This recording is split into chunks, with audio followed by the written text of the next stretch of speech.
എന്റെ പൊന്നു ബോസേ, ഗൾഫ് നാടുകളിൽ ഓരോരോ കാര്യങ്ങൾ ചെയ്യാൻ എളുപ്പാ. പക്ഷെ അതുപോലെ നമ്മുടെ നാട്ടിൽ ചെയ്യാൻ പറ്റൂല. എന്താ പറ്റാത്തെ? എന്താ പറ്റാത്ത? 1-ാം തീയതി ഹർത്താല്, 2-ാം തീയതി ബസ് സമരം,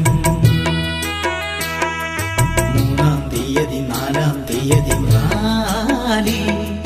കേരള നാട്ടില് പണിമുടക്കിന്റെ പൂരം. മറ്റുള്ള സ്റ്റേറ്റുകാർ ജോലിയെടുക്കുമ്പോൾ നമ്മുടെ നാട്ടുകാർ കൊടികൾ പിടിക്കും.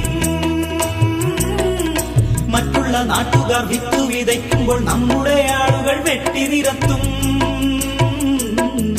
ബന്ധന്നു കേട്ടെന്ന സർക്കാർ ജോലിക്കാർ ആർത്തു ചിരിച്ചുകൊണ്ടോടും. വീട്ടിൽ സ്മാരം അടിച്ചെന്ന് കൂടും.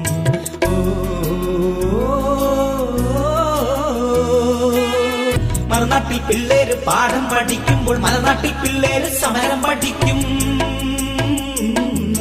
ദൈവത്തിൽ നടന്നു പേരെങ്കിലും ഇത് ചെറുതാൻ വാഴുന്ന നാട്. ഇപ്പൊ കേരളമോ കുട്ടിച്ചോറ്.